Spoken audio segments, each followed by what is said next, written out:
Assalamu everyone, I hope you all are doing well. Welcome back to my channel Once Thought. So if you are wondering why am I talking to you people like that, it is because of our today's topic, Joseph Conrad's novel, Heart of Darkness. So it is possible that after getting to know about the summary and analysis, your heart will be somewhere at the point of darkness and you could feel and empathize with those people who are suffering under the rule of the British. So yes, let us begin. So in terms of the characters, the main characters are, the very first one is the narrator. Now, मैं आपको बताती हूँ कि narrator क्यों important है. In terms of the story, the narrator is not actually the part of the story, but it is relating you. It is telling you the bits and pieces about the novel which you could or which can connect you to all the important aspects of the novel. In terms of that, remember and listen to me carefully while I will be telling you about the symbolism. I will be telling you about different things which are associated with different things in terms of the things which are not actually what is being said, but they are related to some other things. So in terms of that, the narrator is very much important. Now in terms of Marlowe, अब Marlowe speaker है and throughout the story Marlowe is very much important क्योंकि Marlowe आपको सारी story सुना रहा है. Marlowe के experiences के through हमें एक चीज देखने को मिल रही है जिसके अराउंड पूरा नॉवल रिवॉल्व कर रहा है. So Marlowe is very much important, right? Now the third person or the third main character is Kurtz. Now Kurtz के बगैर स्टोरी हो ही नहीं सकती. Why? क्योंकि Kurtz सिंबल है colonialism का, वो रिप्रेजेंट कर रहा है colonialism को और Kurtz के ऊपर बेस कर रही है स्टोरी. यानी जो मार्लो स्टोरी सुना रहा है वो Kurtz से रिलेट करती है, यानी Kurtz के बारे में सुना रहा है. तो मार्लो और Kurtz ये दो मेन ऐसे आप कह सकते हो स्टोन्स हैं जिनको हटाकर जो आपका रिवर जो है वो फ्लो नहीं कर सकता. तो इसलिए आपने इन स्टोन्स को अपने हार्ट में जो है वो बसा के रखना है ताकि जो हार्ट ऑफ डार्कनेस है वो आपको अच्छे तरीके से समझ आ जाए. Now let us begin our story. So hold your hearts because I'm going to begin the Heart of Darkness. Now in terms of the opening of Heart of Darkness, this novel, अब आपने ये चीज याद रखनी है कि इसकी opening हो रही है एक रिवर बोट के ऊपर. कुछ पैसेंजर्स हैं, मार्लो है जो रिवर बोट के ऊपर है, ठीक है. और वो रिवर बोट कहाँ पे रुकी हुई है? वो रुकी हुई है जी रिवर थेम्स के ऊपर, जो कहाँ पे है? इंग्लैंड में है. ठीक हो गया जी. अब इस चीज में आपने ये बात याद रखनी है कि इसमें रिवर बोट या फिर जो रिवर है वो इम्पोर्टेंट क्यों है. Now, the river is very much important because it is associated with the flow of the life. So, the flow of river is directly proportional to the flow of life. So, अब आपने एक चीज याद रखनी है कि जब आप बात कर रहे हो रिवर की और नरेटर आपको स्टार्टिंग में ये चीज बोलता है कि रिवर थेम्स के बारे में आपको इंफॉर्मेशन देता है. Now, what is the point of the narrator or the speaker or the writer, Joseph Conrad, who is telling you about everything about the river? So of course it is important. So what is the importance of that river? That river is important because it is connecting you to reality. It is connecting you to life. And when the narrator says that, it is not just the flow of river is at peace, but it has some kind of sparks and fires. So, in terms of these sparks and fires, you could associate it with knowledge, with enlightenment, because narrator का point of view ये है कि जो England के लोग हैं, जो English people हैं, जो यूरोपियंस हैं, उनका मेन गोल जो है वो एनलाइटमेंट लाना है. They are not there to like colonize them, but the colonization is a very positive thing in terms or with the perspective of the narrator. ठीक हो गया. लेकिन ये जैसे ही स्टोरी आगे बढ़ेगी और मार्लो अपनी स्टोरी सुनाएगा तब समझ आएगी कि नरेटर का किस तरीके से जो है वो माइंड चेंज होता है. और at the end of the story वो खुद कहेगा कि the boat is entering in the immense heart of darkness. ठीक है, तो इमेंस हार्ट ऑफ डार्कनेस कि वो जो हार्ट ऑफ डार्कनेस है वो यूनिवर्सल हो जाएगी एंड पे. तो इसीलिए listen to the story carefully, क्योंकि ये स्टोरी जब आप बिट्स एंड पीसेस के ज्वाइन करते हो तो आपको समझ आती है कि ये तो मतलब इस किस्म की है कि आपको हर चीज समझना पड़ेगा. It is very strange to know all those things which are connected but are not connected in reality. And that is the point of modern novel. That is the point of modernism. So absurdism भी आएगा आपके पास, nihilism भी आएगा, आपको वो चीज़ें connect करने में मुश्किल भी होगी, लेकिन जब आपको समरी समझ आ जाएगी, आपको ये समझ आ जाएगा कि okay, now these are the important points which are connected, so it will be easy for you to go along with it. Now हम अपनी समरी शुरू करते हैं. समरी के साथ साथ ही मैं आपको एनालिसिस भी हल्के फुल्के देती रहूंगी ताकि आप लोगों को चीज़ें समझ आती रहें.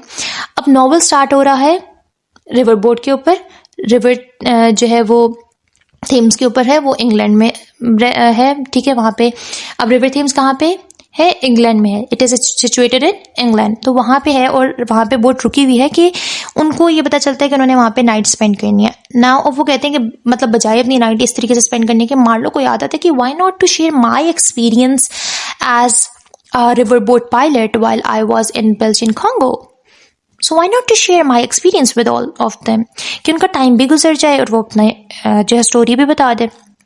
अब क्या होता है कि वो ट्रेवलर्स को जब अपनी स्टोरी सुनाना स्टार्ट करता है तो वो बताता है कि वो रिवर बोट का पायलट था, ठीक है, और उसकी आंट जो थी, उसके कनेक्शंस थे, यानी उनकी पीआर थी, जिसकी वजह से उसको जॉब मिल गई as a pilot of a ship, right.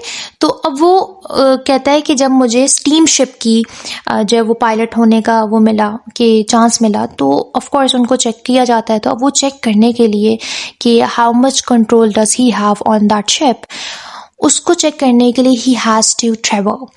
तो उसने ट्रेवल कहाँ पे किया? अब उसको जॉब मिली है यूरोपियन कंपनी में. उसने यूरोपियन सिटी में ही, जिसको वो एक वाइट स्पल्चर के नाम से बोलता है, और कहता है कि मैं उस वाइट स्पल्चर में सबसे पहले गया, ठीक है, और मैंने वहाँ पे कंपनी के हेडक्वार्टर्स को विजिट किया. कंपनी के हेडक्वार्टर्स को जब वो विजिट करने वहाँ पे गया, उसके बाद वो कॉन्गो गया, उसके बाद वो अफ्रीका गया. अब जो वो कंपनी के हेडक्वार्टर्स थे वो उसके लिए बहुत ही स्ट्रेंज लगे, उसको बहुत ही कोई ऑब्सक्योर किस्म के लगे, ओमिनियस लगे उसको. उस तरीके से जो चीज़ें थी ना वहाँ पे, वो उस तरीके से अच्छी नहीं लगी उसको, चीज़ें स्ट्रेंज लगी वहाँ पे.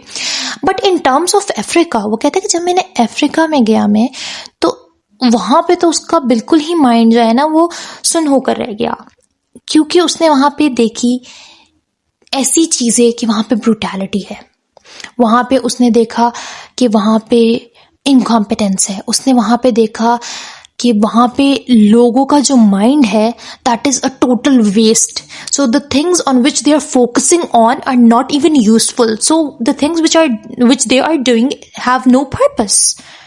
तो वो पर्पसली हर चीज कर रहे थे. And for that reason now you can connect it with the characteristics of modernism, absurdism. You're doing something but you know it has no meaning, it has no purpose. इसी तरीके से वो लोग भी कर रहे थे. और वो पर्टिकुलरली बात करता है फ्रेंच वॉरशिप की, कि जो फ्रेंच वॉरशिप थी वो बिना किसी रीज़न के, बिना किसी एम के धड़ाधड़ फजूल की जो है वो गोलियां चलाई जा रही थी जंगल के अंदर, जिसकी वजह से लोगों की ऑफकोर्स डेथ भी हो रही होगी. और वो कहता है कि उसके बाद वो एक ग्रूव के अंदर चला जाता है, उस ग्रूव के अंदर जाता है जहाँ पे जो लोग एक्सप्लॉइट हुए थे, जो लेबर एक्सप्लॉइट हुए थे, वहाँ पे उनकी जो डेथ्स होती थी ना, वहाँ पे उनको फेंका जाता था. तो वो सारी चीज़ें देखकर of course he felt sad, he felt worried, he felt pity, और उसको वो चीज़ें बुरी लगी. And as a human being, even if he was not an African, as a human being he felt as if these things are not right. तो जो वो England का एनलाइटमेंट वाला था ना, जो हमारे नरेटर को लग रहा था, वो वाली चीज़ जो एक आप कहते हो ना बबल, इट बर्स्ट, वो यहाँ पे ख़त्म हो रहा था. वो नज़र आ रहा था कि असल में हो क्या रहा है. Now remember, as an English man he is not saying all those things openly, but yes वो क्रिटिसाइज नहीं भी कर रहा, लेकिन वो सिचुएशन ज़रूर बता रहा है. और जब सिचुएशन बता रहा है तो as readers we could relate to it, we could analyze it through different angles, and that is why it is an open-ending novel. कुछ भी end पे नहीं हुआ, बस बताया कि it is going into the immense heart of darkness. Now in terms of the story, जब वो इस तरीके से जो है वो नोट करता है फ्रेंच वॉरशिप और ये सब को, तो अब आपने याद रखना है कि 3 stations are very important, 3 stations are very important. The very first one is the outer station. अब आउटर स्टेशन क्यों इंपॉर्टेंट है? क्योंकि वहाँ पे वो मिलता है अकाउंटेंट से, चीफ अकाउंटेंट से मिलता है. अब चीफ अकाउंटेंट जो है वो उसको बता देता है कट्स के बारे में हल्का फुल्का. अब ये बात याद रखें चीफ अकाउंटेंट के बारे में कि चीफ अकाउंटेंट जो है वो बहुत ही कोई वैसा बंदा है जो टाइम को मैनेज करना पसंद करता है, जो चाहता है कि चीज़ें अपनी एक लॉजिकल ऑर्डर में रहें तो ही अच्छा लगता है। And that is why he has a hatred for the local people of that time, क्योंकि वो कहता था कि जो लोकल पीपल होते हैं ना, मेरे न्यूमेरिकल माइंड को छेड़ते हैं ना सेंस कि मुझे तंग करते हैं, ये लोग शोर मचाते हैं and I get distracted, so they interrupt me and they are not a good people for me, so yeah, I don't like them. I hate them, and I hate them to death. So hate them to death here. This is the point which tells you कि कितने cruel हैं वो, किस तरीके से मतलब किसी को बोल सकते हैं कि they are hating them to death. अब see, अब आप लोग बेशक ये समझो कि वो सिम्बॉलिकली बोल रहा है, किसी और तरीके से बोल रहा है, फिगरेटिवली बोल रहा है, और लेकिन अब वो लिटरल ना भी बोल रहा हो ना, तब भी आप देखो कि वो उनकी जो नफरत थी ना, वो लोगों को डेथ तक ही लेकर जा रही थी। And that is why for no reason they were killing people, for no reason they were exploiting them. उसके बाद वो क्या करता है कि जब उसको कर्ट्स के बारे में वो हल्का फुल्का पता चलता है कि कर्ट्स जो है वो इनर स्टेशन को डीप इन द जंगल जो है वो कंट्रोल करता है, मैनेज करता है। फिर उसके बाद वो जाता है सेंट्रल स्टेशन में। जब सेंट्रल स्टेशन पे जाता है तो उसको पता चलता है कि जो उसकी स्टीमशिप है वो तो खराब हो गई है, वो संक हो गई है in an accident, so he has to like take 2 months to recover it, और उसको अब जो है वो 2-3 months जो है लगने हैं ठीक होने में।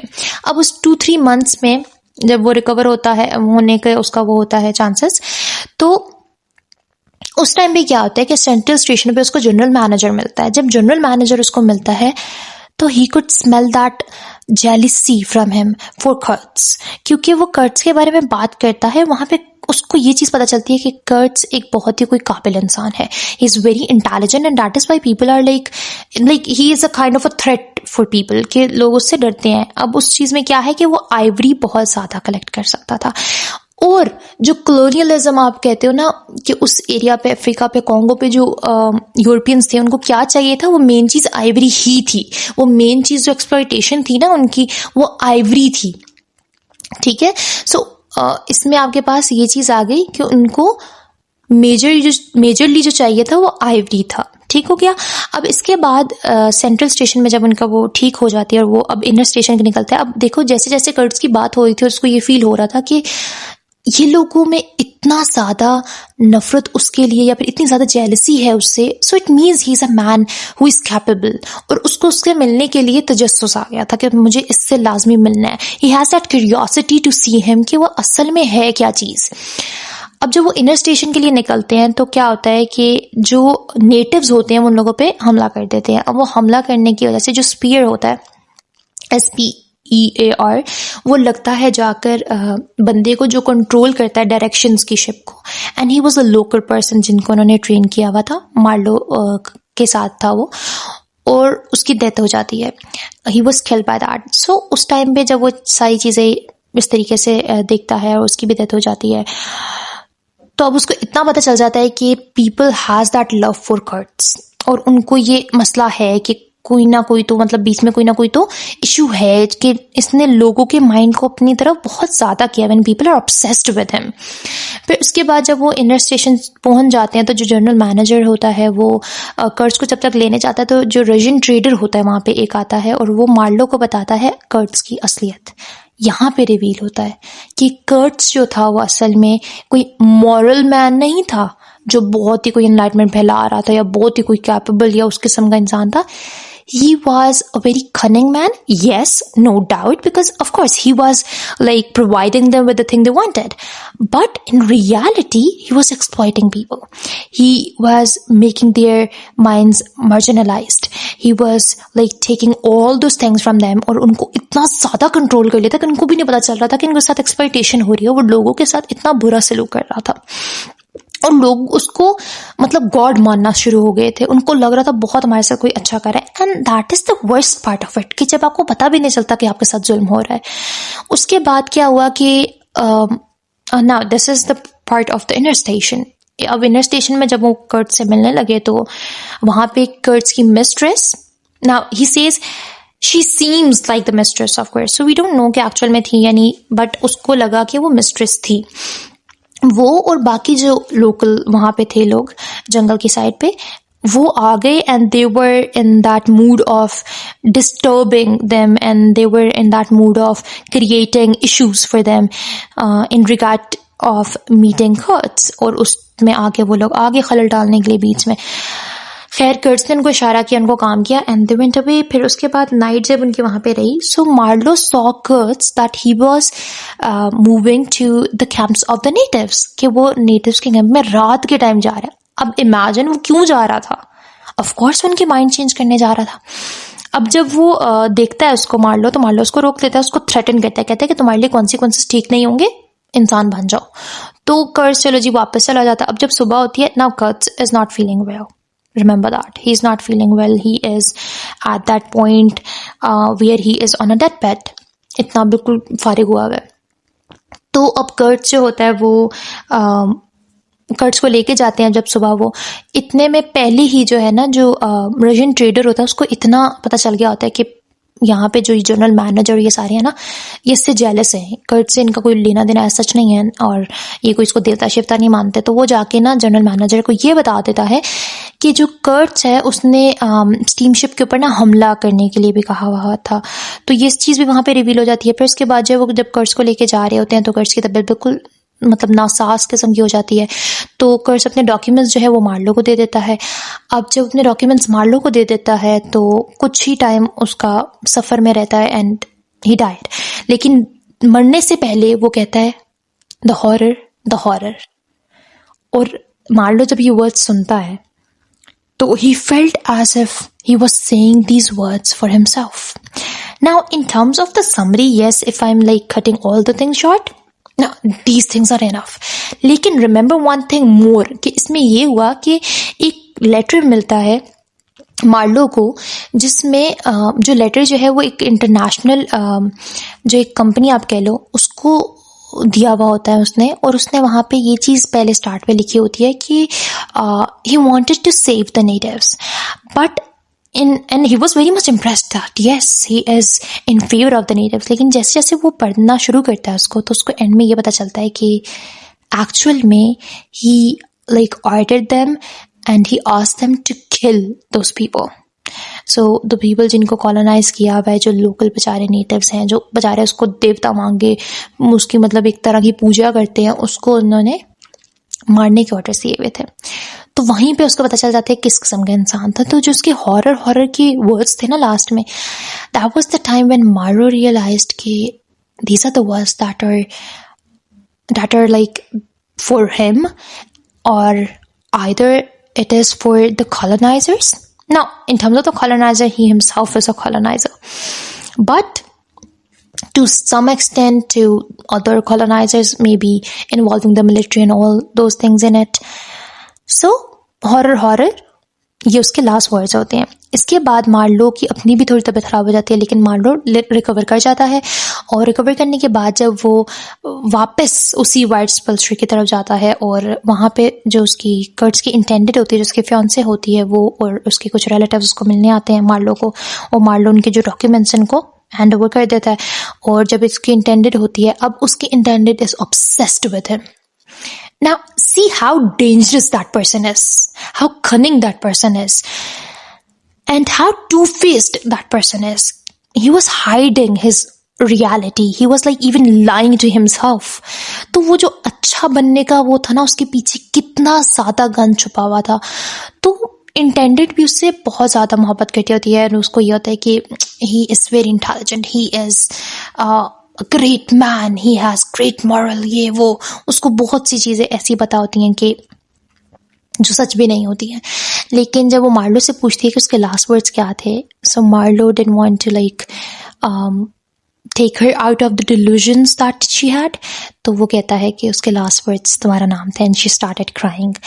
यहाँ पे ये चीज़ ख़त्म होने के बाद हमारे पास फिर से नरेटर आ जाता है, और नरेटर बताता है कि मार्लो इस स्टोरी से जब बाहर आता है तो वो अपने सराउंडिंग में इधर उधर देखता है, और उसको फिर से ऐसा लगता है that the boat is entering in the men's heart of darkness. So that darkness is never ending. वो डार्कनेस तब तक एंड नहीं हो सकती जब तक उन लोगों को खुद रियलाइज नहीं होगा कि उनके साथ क्या हो रहा है। सो It is the immense heart of darkness. It is as immense that it is covering the whole world. So it is becoming universal. तो ये है हमारे पास the heart of darkness की story and the analysis. I hope you have understood it. If you have any of your concerns which are not clear through this video, you can drop your comment down and I will be checking it. I will be clearing your concerns and I will be dealing with them. So that is it for today's video. I hope you have learned something from it. For more videos, please do not forget to subscribe my channel.